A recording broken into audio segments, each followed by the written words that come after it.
الله الحمد لله نحمده ونستعينه ونستغفره ونؤمن به ونتوكل عليه ونعوذ بالله من شرور أنفسنا من يهدي الله فلا مضل له ومن يضلله فلا هادي له وأشهد أن لا إله إلا الله وحده لا شريك له وأشهد أن محمدا أما بعد فأعوذ بالله من الشيطان الرجيم بسم الله الرحمن الرحيم يا أيها الذين آمنوا اتقوا الله حق تقاته ولا تموتن إلا وأنتم مسلمون ربي اشرح لي وصدري ويسر لي أمري واحلل عقدة من لساني يفقهوا قولي سبحانك لا علم لنا إلا ما علمتنا إنك أنت العليم الحكيم محترم بزرگوں، عزیز ساتھیوں، پیارے بچوں، السلام علیکم ورحمۃ اللہ وبرکاتہ۔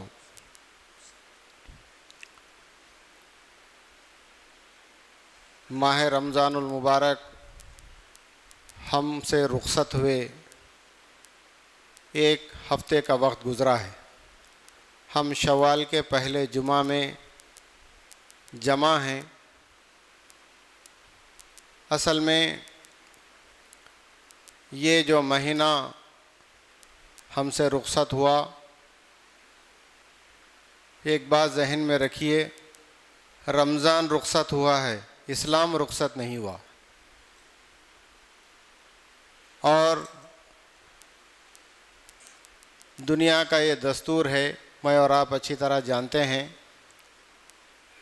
کسی بھی فوجی کو میدان جنگ میں جانے سے پہلے اس کی زبردست تربیت کی جاتی ہے۔ اس کو راتوں میں جگایا جاتا ہے، بھوکا پیاسا رکھا جاتا ہے اور بہت زیادہ محنت و مشقت کرائی جاتی ہے تاکہ ہر حالت کا مقابلہ کرنے کی اس کے اندر طاقت اور قوت پیدا ہو، بھوکے پیاسے رہنے کی طاقت اور قوت اس کے اندر برداشت ہو۔ تو یہ اصل میں جب اس تربیت سے، اس ٹریننگ سے فارغ ہونے کے بعد اگر کوئی سپاہی عین میدان جنگ میں اپنی سستی دکھائے اور وہ غفلت کا شکار ہو تو ظاہر سی بات ہے وہ سب سے بڑا ناکام اور نامراد سپاہی کہلائے گا۔ عزیزان گرامی، ہم نے یہی کچھ ایک تربیت ایک مہینے کے اندر حاصل کی، اور ایسا نہیں ہے کہ ماہ رمضان کے اندر ہم نے جو محنتیں مشقتیں کی، نیند کو برداشت کیا، بھوکے پیاسے رہنے کو برداشت کیا اور تلاوت قرآن کثرت سے ہم نے کی، اللہ کا ذکر ہم نے مسلسل کرتے رہے، تو اس کے بعد جیسے ہی رمضان رخصت ہو گیا، یہاں اب اس کے بعد ہمارے معاملات زندگی کے اندر بھی وہ سارے اعمال رخصت اگر ہو گئے تو یہ ہمارے لیے سب سے بڑی ناکامی ہے۔ نیکی کے بعد آدمی کو پھر سے نیکی کرنے کا جذبہ اگر پیدا ہوتا ہے تو یہ قبولیت کی نشانی ہے۔ تو یہی وجہ ہے کہ ماہ رمضان المبارک گزر جانے کے بعد اگر ہمارے اندر اعمال کے اندر کوتاہی، سستی، کاہلی اور لاپرواہی اگر ہے تو حقیقی معنوں میں ہم نے اس کو صحیح معنوں میں شعور سے سمجھا نہیں ہے۔ عزیزان محترم، جو اعمال ہم نے ماہ رمضان المبارک میں کیے ہیں اس پر اگر ہمارا عمل جاری و ساری ہو، اس پر ہم جمے رہیں تو اس کا نام ہے استقامت، اور یہی ہمارے لیے اصلی کامیابی ہے۔ آپ دیکھیں گے دنیا کے اندر بہت سارے کمپنیز بھی اپنے سیل کو بڑھانے کے لیے، اپنے کاروبار کو چمکانے کے لیے، اپنے پروڈکشن کو مارکیٹ کے اندر مشہور کرنے کے لیے بہترین تربیت دیتے ہیں، اس کو اورینٹیشن کہتے ہیں۔ تو اس طریقے سے وہ جب میدان عمل میں اترتے ہیں تو وہ پوری اپنی حاصل کی ہوئی تربیت کو استعمال کرتے ہوئے اس میں جاں فشانی کے ساتھ کام کرتے ہیں تو ان کا سیل بھی بڑھتا ہے۔ تو اس طریقے سے اللہ تبارک و تعالیٰ نے یہ ماہ رمضان المبارک اصل میں ایسا نہیں ہے کہ جوش و جذبے کے ساتھ، ذوق اور شوق کے ساتھ ہم ایک مہینہ تو بھرپور عبادت کر لیے، تلاوت قرآن ہم پابندی کے ساتھ کیے، اور پھر غریبوں محتاجوں غریبوں کے ساتھ ہماری ہمدردی اور جو ہے نا ان کے ساتھ تعاون رہا، اور اس کے بعد رمضان ختم ہوا تو سارے چیزیں رخصت ہو گئیں۔ ایسا بالکل نہیں ہے۔ تو عزیزان گرامی، استقامت کہتے کس کو ہیں؟ اس کی بہترین جو ہے نا مثال اور اس کی تشریح اس حدیث سے ہمیں ملتی ہے جس میں سفیان بن عبداللہ ثقفی رضی اللہ تعالیٰ عنہ نے ایک مرتبہ حضور اکرم صلی اللہ علیہ وسلم سے دریافت کیا، اے پیارے نبی صلی اللہ علیہ وسلم، مجھے ایسی مختصر نصیحت کیجئے، اس کے بعد پھر مجھے کسی سے کوئی چیز پوچھنے کی نوبت نہ آئے۔ تو آپ اندازہ کریں اس موقع پر حضور صلی اللہ علیہ وسلم نے جو جواب ارشاد فرمایا ہے وہ میرے اور آپ کے لیے بہترین سبق ہے، اور ایک مختصر سی حدیث میں ساری باتیں اس کے اندر سمو دی گئی ہیں، گویا ایک سمندر کو کوزے میں سمونے کی مثال ہے۔ حضور نبی کریم صلی اللہ علیہ وسلم فرماتے ہیں تو قل آمنت باللہ فاستقم، تو تم اللہ کہو کہ میں اپنے رب پر ایمان لایا اور اس پر مضبوطی کے ساتھ جم جاؤ، ڈٹ جاؤ اور قائم ہو جاؤ۔ یہ ہے اس میں استقامت کے معنی ہیں۔ اللہ رب العزت نے جو ہے نا جو موقع ہمیں عطا کیا تھا وہ یہ کہ ہم نے کثرت سے نمازیں پڑھیں اور تقوی کو اختیار کیا، اور پھر ہماری تلاوتیں رہیں، تو یہ صرف ہمارے ماہ رمضان المبارک تک محدود نہیں، یہ اصل میں ہر سال ہمارے لیے ایک یاد دہانی ہے۔ یعنی ایسا نہیں کہ استقامت کے معنی یہ نہیں کہ آدمی سے کوئی لغزش ہی نہیں ہوتی، کوتاہی نہیں ہوتی، کوتاہی ہوتی ہے، لغزشیں ہوتی ہیں، سستی اور کاہلی بھی ہوتی ہے۔ تو یہ رمضان ہمارے لیے ایک یاد دہانی کے طور پر ہر سال اللہ تبارک و تعالیٰ موقع دیتے ہیں۔ اور پھر یہ بات بتائی گئی، یہ استقامت یہ ہے کہ آدمی کا ظاہر اور باطن ایک ہو جائے، دو رنگی چال ہم چھوڑ دیں، بلکہ جو ہم دنیا کے سامنے ہماری کیفیت اور ہماری جو صورتحال ہے وہ اندرون بھی ہمارا ایسا ہی ہو، زبان پر ایک ہو اور دل کے اندر ایک ہو، اس طریقے سے ہمارا رویہ نہ ہو۔ تو اس لیے اللہ کے یہاں پر فرمایا گیا صبغۃ اللہ ومن احسن من اللہ صبغہ، اللہ کا رنگ اختیار کرو، اور اللہ کے رنگ سے اور کس کا رنگ اچھا ہو سکتا ہے؟ تو اللہ کا رنگ کیا ہے؟ اللہ کے احکامات کو اپنی زندگی میں وہ جاری و ساری کریں، اسی کا نام جو ہے نا اصل میں یہ اللہ کا رنگ اختیار کرنے کے معنوں میں ہے۔ اور پھر دوسرا یہ کہ آپ دیکھیں گے ہم جس انداز میں پابندی کے ساتھ نماز ادا کرتے تھے، اور آپ دیکھیں گے بہت سارے بڑے والدین بھی اپنے بچوں کو ماہ رمضان المبارک میں ہاتھ پکڑ کر مسجد کی طرف لے کر آتے ہیں، حتیٰ کہ فجر کی نماز میں بچے کثرت سے آتے ہیں پورے ذوق و شوق کے ساتھ، مگر افسوس کے ساتھ کہنا پڑتا ہے رمضان گزر جانے کے بعد بچے تو کیا، بچے کے والدین بھی جو ہے نا ٹھانٹے مار کر سو رہے ہیں۔ تو یہ اسی لیے تو یہ اللہ تبارک و تعالیٰ کی محبت ہے یا اس کے ساتھ ہمارا تعلق کیسا ہے، ہمیں اس کا جائزہ لینے کی ضرورت ہے۔ تو اسی لیے شاعر کہتا ہے کس قدر گراں تمہیں صبح کی بیداری ہے، ہم سے کب پیار ہاں نیند تمہیں پیاری ہے۔ تو وہ کیسی محبت ہے اللہ کی جو ہمیں نماز کے لیے نہ اٹھائیں اور ہم جو ہے نا گھاٹے مار کے سو جائیں، یہ ایک بہت بڑی ہماری جو ہے نا یہ کاہلی ہے۔ تو اس طریقے سے ہم اپنی نیند کو قربان کر کے جو آتے تھے تو اس کا جو ہے ہم پھر سے پابندی کے ساتھ رکھیں تو یقیناً یہ رمضان سے ہم نے بھرپور فائدہ اٹھایا۔ اب آپ دیکھیں گے ہم رمضان کے زمانے میں روزے کی حالت میں جھوٹ بولنا اور جھوٹ سے پرہیز کرنا نہیں چھوڑیں گے تو اللہ تبارک و تعالیٰ کو کوئی حاجت نہیں کہ ہم بھوکا اور پیاسا رہیں۔ تو اس طریقے سے دنیا کے اندر جھوٹ بول کے آدمی لاکھوں جو ہے نفع کما سکتا ہے، اپنا فائدہ حاصل کر سکتا ہے۔ ایسے موقع پر بھی اس سے اگر ہم پرہیز کرتے ہیں تو یقیناً ایک بہت بڑی نیکی کو ہم اختیار کرتے ہیں۔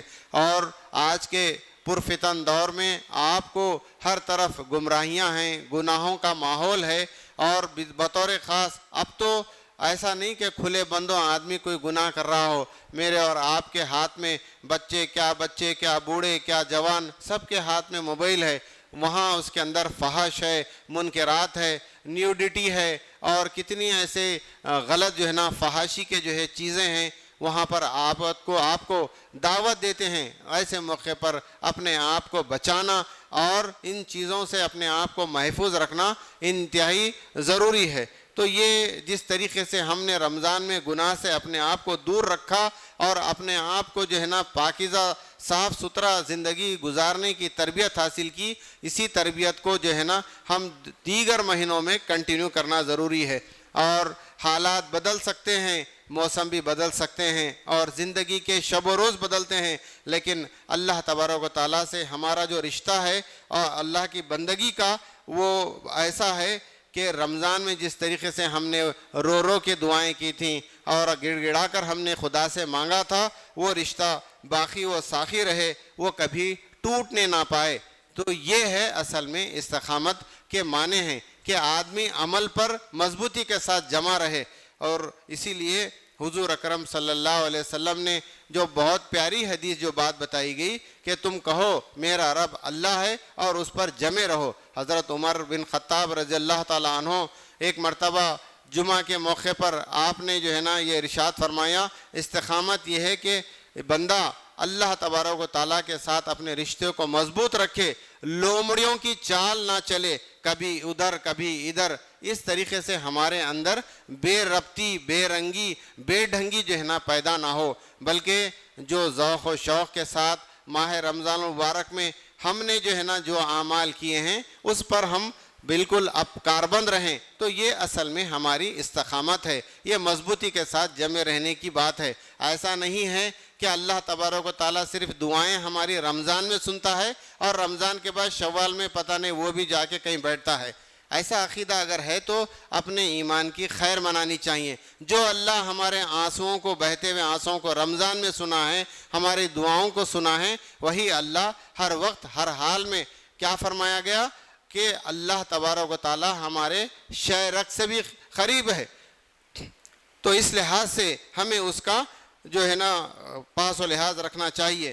اور پھر یہ کہ یہ استقامت اس لیے ضروری ہے، اس کی جو فضیلت بتائی گئی ہے کہ اللہ تبارک و تعالیٰ سورہ حامیم سجدہ میں فرماتے ہیں، ان الذین قالوا ربنا اللہ ثم استقاموا تتنزل علیہم الملائکہ اللہ تخافوا ولا تحزنوا وابشروا بالجنۃ التی کنتم توعدون، کہ جو لوگ کہتے ہیں کہ اللہ ہمارا رب ہے، جنہوں نے کہا اللہ ہمارا رب ہے اور اس پر جمے رہے، مضبوطی کے ساتھ جمے رہے، تو ان پر فرشتوں کا نزول ہوتا ہے۔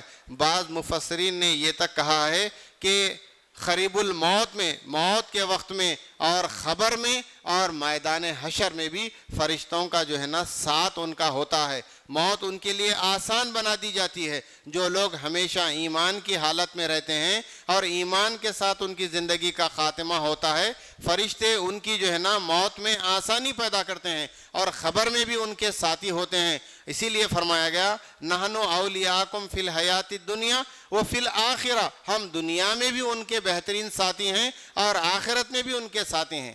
وَلَكُمْ فِيهَا مَا تَشْتَهِي أَنفُسُكُمْ، اور وہ جو چاہیں گے انہیں عطا کر دیا جائے گا۔ وَلَكُمْ فِيهَا مَا تَدَّعُونَ نُزُلًا مِّن غَفُورٍ الرحیم، یہ اللہ تبارک و تعالیٰ کے طرف سے یعنی ضیافت ہے جو اللہ تبارک و تعالیٰ غفور الرحیم ہے ان کے ساتھ کیا جائے گا۔ یہ وہ انعامات ہیں۔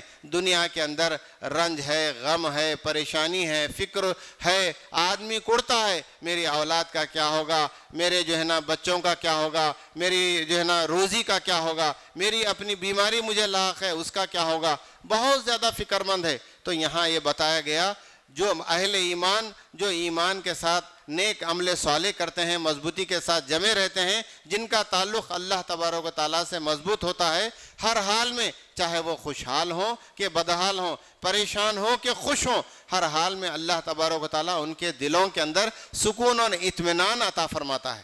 یہ ہے صورتحال۔ اسی لیے کہا گیا الا بذکر اللہ تطمئن القلوب، جو لوگ اللہ کے ذکر سے اپنے جو ہے نا زبانوں کو تر رکھتے ہیں، جن کے دل جو ہے نا اللہ تبارک و تعالیٰ کے ذکر سے ان کو اطمینان نصیب ہوتا ہے۔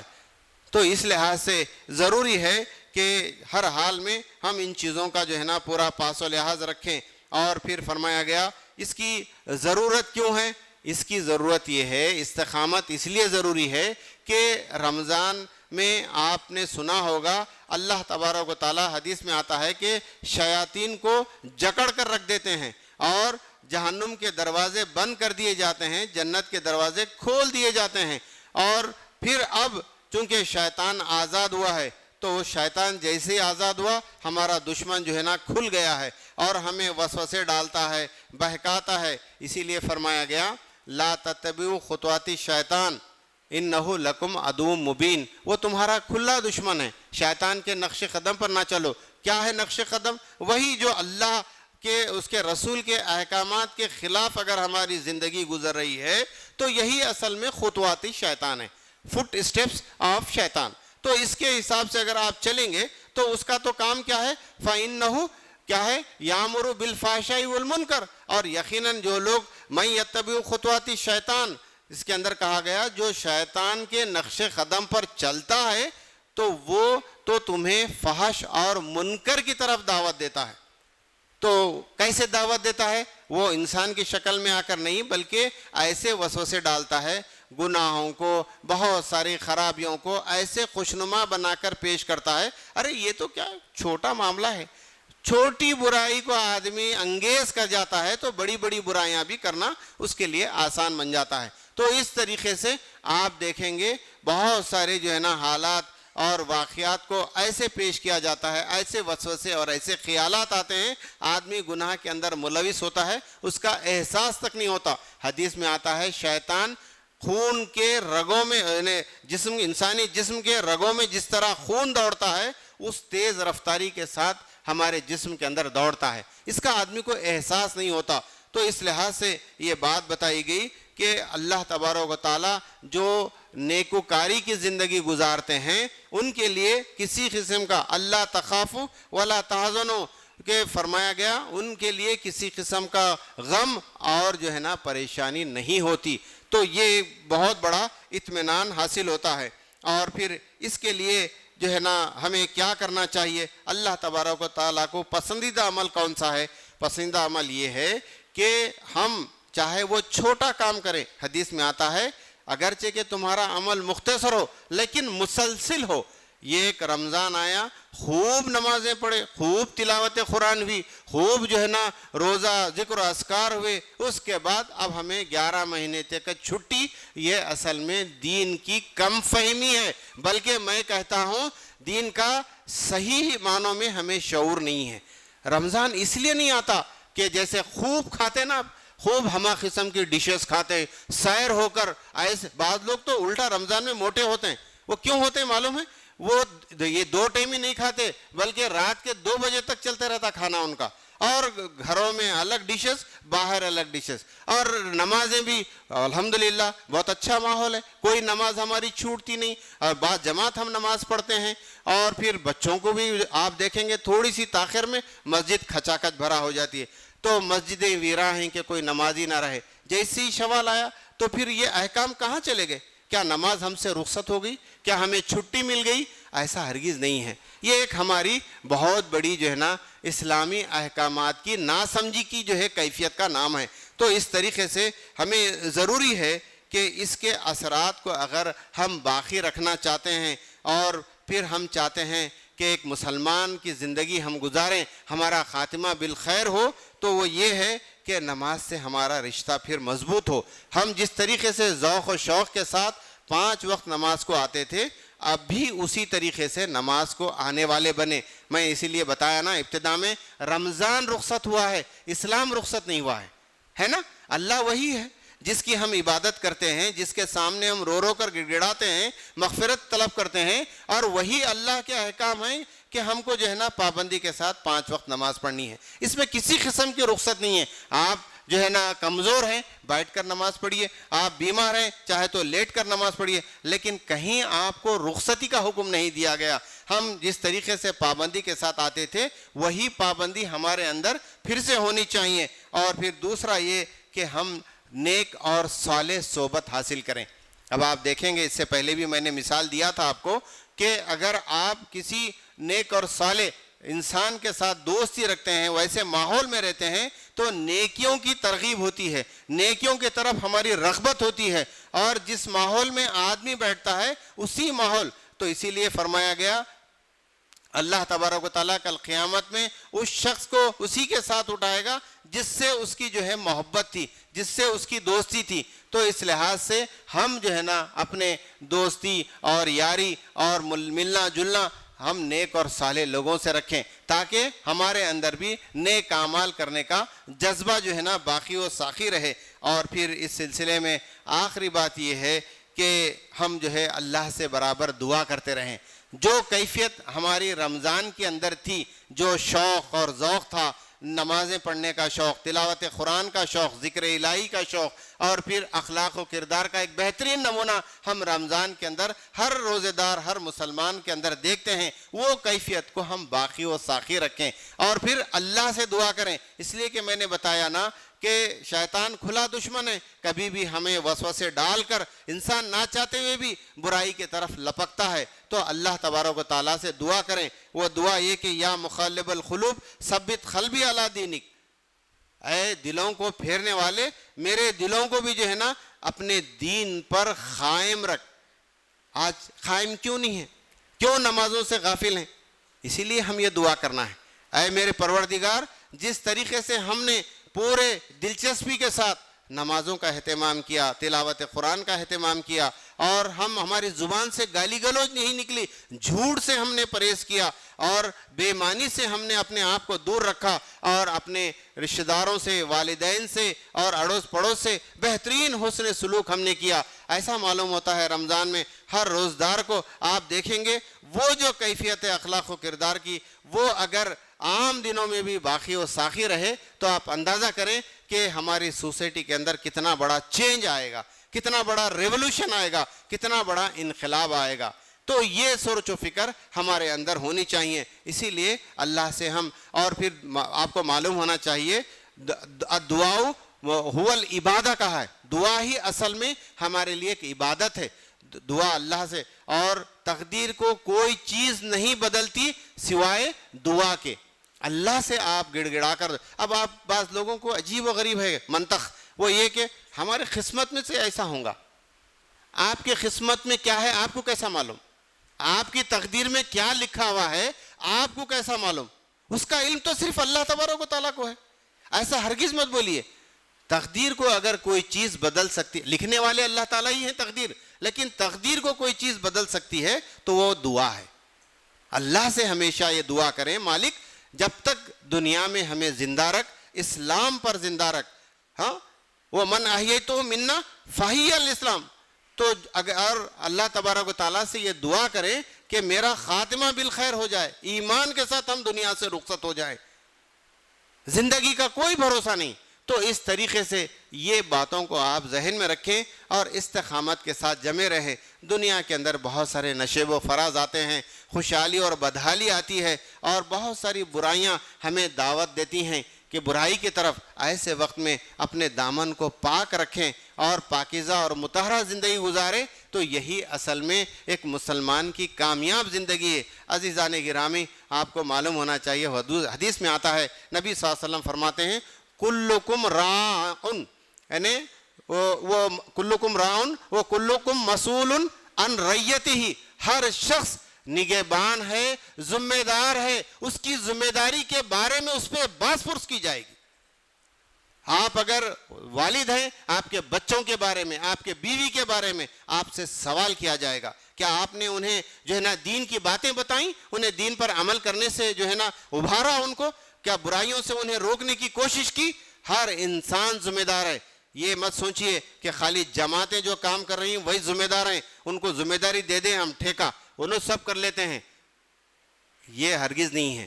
یہ حدیث ہمیں سمجھاتی ہے کہ وامر بالصلاۃ واصطبر علیہا، تم جو ہے نا اپنے اہل و عیال کو نماز کی طرف تاکید کرو اور اس پر مضبوطی کے ساتھ جمے رہو۔ سب سے پہلے تو ہم نمونہ بنے، ایک دائی نمونہ بنے، ہم نمازی ہیں تو ہم نمونہ بنے۔ صرف خواہشیں، تمنائیں، آرزویں آپ کے اولاد کو نیک و صالح نہیں بناتے، اس کے لیے محنت و مشقت کرنی پڑتی ہیں۔ دنیا کی کوئی چیز اگر ہم حاصل کرنا چاہتے ہیں اس کے پیچھے محنت اور مشقت کی ضرورت ہوتی ہے، تو پھر یہ اپنے آپ سب کچھ جو ہے نہیں ہو سکتا۔ اس کے لیے ہم دعا بھی کریں، اللہ ربی جعلنی مقیم الصلاۃ من ذریتی، یعنی کہا اللہ تبارک و تعالیٰ سے دعا کریں کہ اللہ تبارک و تعالیٰ میری اولاد کو نمازی بنا دے، پنج وقتہ نمازی بنا دے، بولتے بھی رہیں، کوشش بھی کرتے رہیں۔ اگر ہم بولنے کی صلاحیت نہیں رکھتے، آپ کو معلوم ہونا ہے حدیث میں آتا ہے، نبی صلی اللہ علیہ وسلم فرماتے ہیں جب بچہ 7 سال کا ہو جائے اسے نماز کی ترغیب دیں، اور جب 10 سال کا ہو جائے تو نماز نہ پڑھنے پر سرزنش کی جائے، انہیں ڈرایا جائے۔ ہماری کوئی بات نہیں سنا تو بہت جلدی غصہ آتا ہے نا، پانی لاؤ بولا تھا میں، وہ فلاں چیز لے کر آؤ بولا تھا وہ نہیں لے کر آئے، بہت نافرمان ہے، غصہ آگ بگلا ہو جاتے ہیں۔ کتنے ایسے والدین ہیں جو اپنی اولاد نماز نہ پڑھنے پر، کاہلی سستی کرنے پر انہیں غصہ آتا ہو، بھڑک جاتے ہوں۔ ہے ہم میں سے؟ اگر ہے تو قابل مبارکباد ہے، نہیں ہے تو فکر کرنی چاہیے، اس لیے کہ اللہ تبارک نے قرآن کے اندر کہا گیا کہ خو انفسکم و اہلکم نارا، بچاؤ اپنے آپ کو اور اپنی اہل و عیال کو جہنم کی آگ سے۔ کیسے بچائیں گے؟ اس سے بچانا اگر ہے تو اس کے لیے محنت کرنی پڑیں گی۔ میں ایک 5 وقتہ نمازی بن گیا اور اس کے بعد کیا ابھی کر لیں دے، ایسا نہیں ہے۔ سرپرست اس کا ذمہ دار ہے، ہر شخص اپنی ذمہ داری کو محسوس کرے اور اس پر عمل کرے تو یقیناً گھروں کے اندر تبدیلی آئے گی۔ تو اس لیے میں پھر سے آموختے کے طور پر رمضان کے بعد کی زندگی کے متعلق آپ کے سامنے جو ہے چند باتیں رکھیں، جو اعمال، صالح اعمال ہم نے رمضان میں بڑے ذوق و شوق کے ساتھ کیے تھے۔ میرے بزرگوں، عزیز دوستوں، خاص طور پر نوجوان ساتھیوں، خدا کے لیے اپنے آپ کو بدلنے کی کوشش کریں، اپنی زندگی کو نیک اور صاف ستھرا بنائیں، ورنہ ایسے 10 رمضان ہمارے زندگی میں آئیں گے اور چلے جائیں گے اور ہماری صورتحال جیسے کی ویسی ہوگی۔ ایسا ہرگز نہ کریں۔ حالات کا تقاضا یہ ہے، دنیا ہمیں دیکھ رہی ہے۔ استقامت کیا ہے؟ اصل میں جم جانا، ڈٹ جانا۔ کتنے ہم برادران وطن کے سامنے یہ باتیں رکھتے ہیں، رمضان اس لیے آتا ہے، روزہ اس لیے رکھا جاتا ہے، اس کی پوری غرض و غایت ان کے سامنے سناتے ہیں۔ پھر جب ہماری زندگیوں کو اگر وہ ٹٹولیں، ہماری زندگیاں اگر ان سارے اعمال سے خالی ہے، تو صرف رمضان ایک نیکیوں کا جو ہے نا سیزن نہیں ہے، خوب کما لیے 11 مہینے بیٹھ کے کھائے، ایسا نہیں ہے، بلکہ یہ ہماری جو ہے نا کاہلی اور سستی کو ختم کر کے ہمارے اندر جو کچھ بھی کمی ہے اس کو جو ہے پھر سے اللہ تبارک و تعالی ہمارے ایمان کو تازہ کرنے کا موقع دیتا ہے۔ تو اللہ سے دعا ہے اللہ تعالی ہم سب کو رمضان کی بعد کی زندگی میں سچے اور پکے مسلمان بن کر زندگی گزارنے کی توفیق عطا فرمائے۔ ربنا تقبل انک انت السمیع العلیم وتب علینا انک انت التواب الرحیم وما علینا الا البلاغ وآخر دعوانا ان الحمد للہ رب العالمین۔